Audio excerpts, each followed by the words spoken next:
make sure you do the best you can and make the best of every opportunity that comes to you. And you don't realize that if you're kind of smart, that the most important thing is to work the hardest. I think towards the end of my career, I had one very, very difficult operation. And at the end of that operation, I remember saying to myself,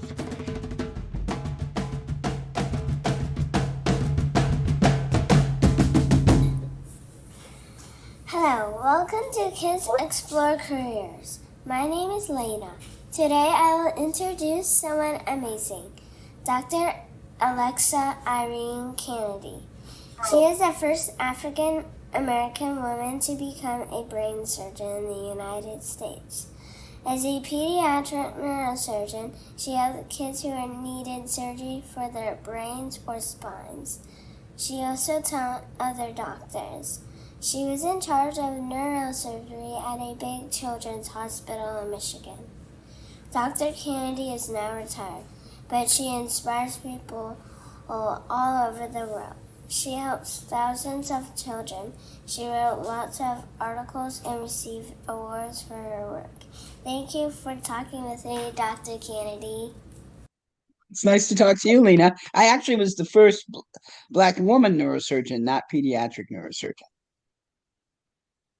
So I was the first Black woman neurosurgeon at all. My first question is, why did you become a doctor and how did you fall in love with medicine? It was a bit of a tortured pathway. I didn't plan to be a doctor. I wanted to be a mathematician my whole life until I got to about my second year in college. And then I realized that I didn't like math like the other people who were going to be mathematicians liked it. I liked it, but I didn't love it. And so I was a little bit lost for a while trying to figure out what I would do. And I had a brother who was in college with me, and he heard about a program for the summer to introduce people to medicine. And it paid money. And I really was looking for a job. So I actually took that job because I wanted money for the summer so I could buy a car. And then I fell in love with medicine. I worked in a laboratory with Art Bloom, who was a geneticist, and he was also a physician. So he ran the genetics clinic for children who have chromosome problems. And so I had an opportunity to go there with him as well to see that. And after that summer, I fell in love with medicine. So that would be the summer after my second year in medical school in college. Why did you choose to become a brain surgeon for kids instead of another kind of doctor? Well, that was a little bit of an easier decision. Uh, in the first couple of years of medical school, you do a lot of book work. And during that time, the thing that I most liked studying was neuroscience. And for me, that was fun. And because that was the part that I enjoyed learning about and enjoyed studying, I decided that I should do something in neuroscience.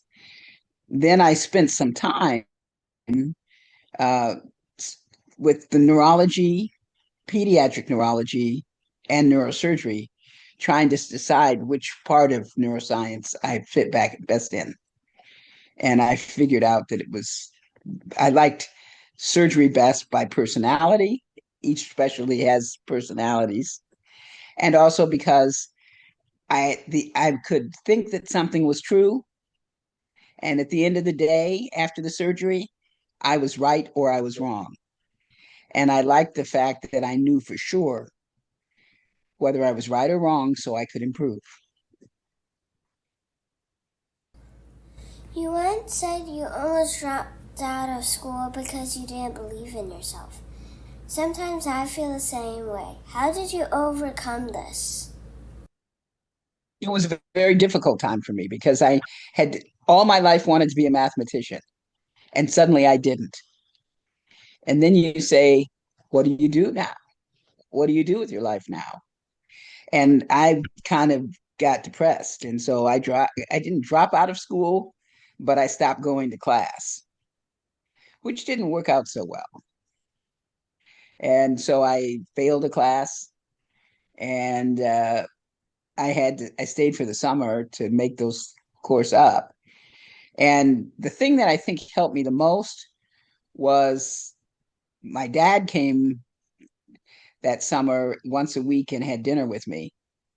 And we never talked about anything about my problems, but he just came. So it helped to let me find myself again. And then the second part was I found the medical program, which gave me a new goal. And I'm the kind of person who needs a goal. And the combination of those two things let me write myself. And so I ended up finishing medical school with honors. But I think a lot of successful people have real hiccups in their lives. So when you look at them, just because they ended up successful doesn't mean they hadn't had some pretty atrocious failures along the way. So if you fail, you just have to try again. What kinds of things did you do every day as a brain surgeon, and what was the hardest part?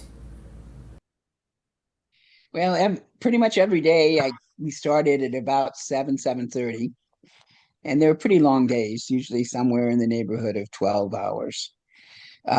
We would operate almost every day on different kinds of problems that children have. And then mainly one day a week, I would see patients in the office to see how they've done after the surgery and to see new patients who have problems that we need to figure out what's the best way to fix them. And it was pretty much that way every day. Now, I also taught. So in the morning, I had residents. Then we would have discussions about all the patients in the morning. And then again in the evening, before I went home, we would have discussions about all the patients. And then we would have some other things along the week. We'd have a conference on radiology. So we would go over the x-rays and images of our patients. And then we would just sit together and talk about what we can do better in the future. Then when the residents left, we'd go to breakfast every morning. What is something surprising about being a brain surgeon that many people don't know? Most people get better. People think that when you have brain surgery that it's going to be bad result. Most people that we help get better. So it makes it fun. You helped kids who were very sick. What did you learn from spending time with children in the hospital? I like to play. And since I was in a pediatric hospital, I got to play every day. As you go along and see the patients and talk to them, either in the office or on the floor, you can play. Sometimes I'd have a video game contest with one of my patients and other things that were fun for me. So I liked it because children are fun and they enjoy life and they don't always understand how sick they are. And so they don't worry about it as much as adults do. I mean, they're worried whether I'm going to get my hair cut. Can I go to school again? These are the things that children worry about more. So I just like playing, and getting paid to play is even better. You helped design a special tool to help kids with a type of brain condition. How did you think of the idea for that? Well, the way you come up with new ideas in medicine is that you have some kind of problem and you're trying to figure out how to fix that problem. So the problem we had was that the fluid drained too fast when people stood up, and that would cause trouble sometimes.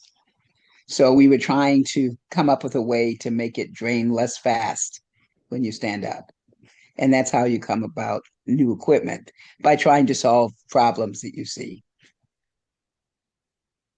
Was there a moment in your job that made you feel proud or grateful?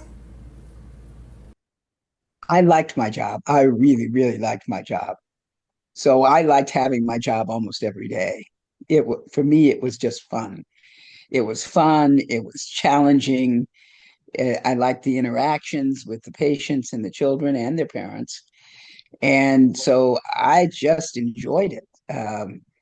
I think towards the end of my career, I had one very, very difficult operation. And at the end of that operation, I remember saying to myself, in this operation was so difficult that I used every skill that I've ever learned to get through this operation. And so at that point, I realized that if I had had that particular problem when I was a young neurosurgeon, I wouldn't have been able to fix it.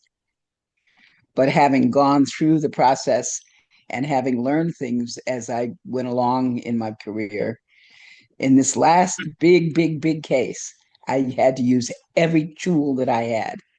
And I was glad that I had them. One day your mom gave you some powerful advice to take your token and spend it. That really stood out to me. Can you share what that meant to you then and what it means to you now? Well, I think it means the same now as it did then, which is sometimes you get an opportunity that maybe you don't feel entitled to, or maybe you got because you were somebody's best friend, or your dad knew somebody, or in my case, they needed a Black person in that position for show. The idea is it doesn't matter why you get someplace. Once you're there, make sure you do the best you can and make the best of every opportunity that comes to you. That's what's important. If a kid like me wants to help others through medicine one day, what can we start practicing now? I think the most important thing is to learn as much as you can about as much as you can. So if you see opportunities, like I'll give you an example. When I was a youngster, I like to do different things, So uh, my buddy and I, when we were in high school, learned that there was a computer course out at Michigan State that high school students could take. And so we went and took that. I went up to Interlochen, the music camp, and learned an awful lot there. Now, I'm never going to be anybody's musician, but I learned there perhaps the most important lesson, which is the kids who did the best, by and large, worked the hardest. And the musicians who were there, who were excellent, all worked really hard. And I think was for me a very important place for a girl who thought she was kind of smart, you know.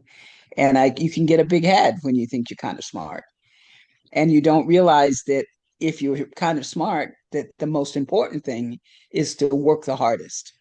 Because at some point in your life, like for us in medical school, by the time you get to medical school, everybody's pretty smart. So your job there, if you want to compete and want to be one of the best, is to work harder. So I think working hard, not restricting yourself to just one subject, because even though you want to be a doctor now, you may be like me and end up a mathematician instead of a doctor, or end up with some kind of job you've never even heard of. So be open to that. If you come across something later that really excites you, then go do that. You don't have to be a mathematician just because you said all your life you're going to be a mathematician. You can switch, but don't just restrict yourself to just one set of things. What advice would you give to kids who want to be doctors someday, even if they feel nervous or unsure? Everybody feels nervous and unsure when you start. The first time you go in there and you're like the doctor, it's scary. And I think don't be afraid because don't not do something because it's scary or nervous.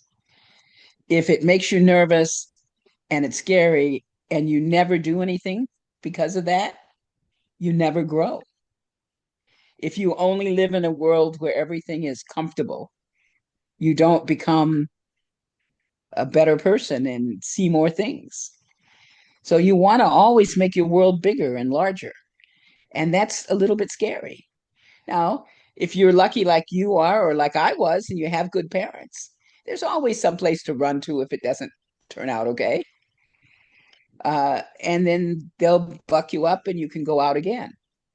But always take on things that are scary and make you nervous. Because if you don't, then you're going to be a boring person.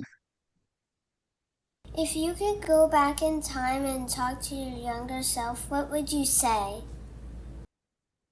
It'll work out all right. I had a good childhood, and I don't think I'd make a lot of changes. I think along the way I worried a lot about a lot of things that probably I didn't need to worry quite so much about. Uh, but even that can be useful because then you teach yourself to worry, but not let the worry make you stop doing things.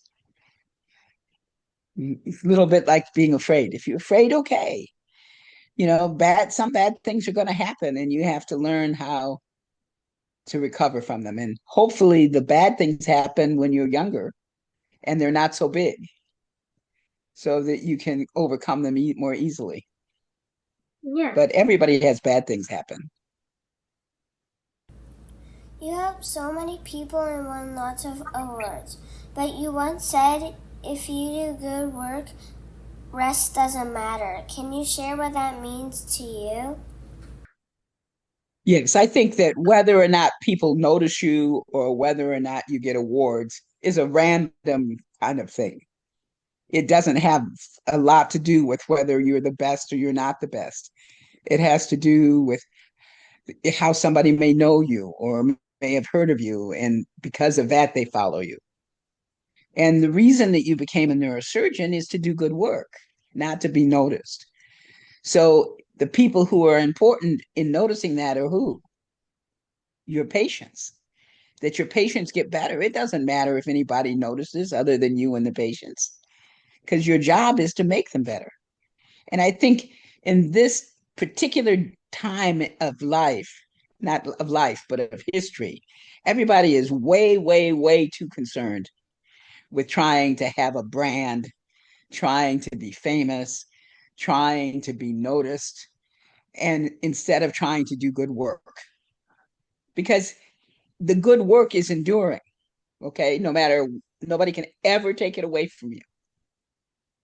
If you're famous, everybody who's famous at some point becomes not famous because nobody notices anymore. So that goes away. But good work is forever. Whoever you helped remembers for always that you helped them. And so that's where we should focus a lot more attention on and a lot less on our brand. Wow, I learned lots today. Thank you again for sharing your time with me, Dr. Canady. I hope you have a wonderful weekend. Yes, there's some time left. We still get to play some more, don't we? Enjoy yourself. Nice meeting you. Bye-bye. Hi, it's me, Lena. I hope you learned something cool or inspiring from Dr. Canady. She's amazing. If you want to learn more about her or explore neuroscience, check out the links in this video. And if you want to interview someone who inspires you, visit our website. Thanks so much for watching. Dream big, stay curious. See ya later.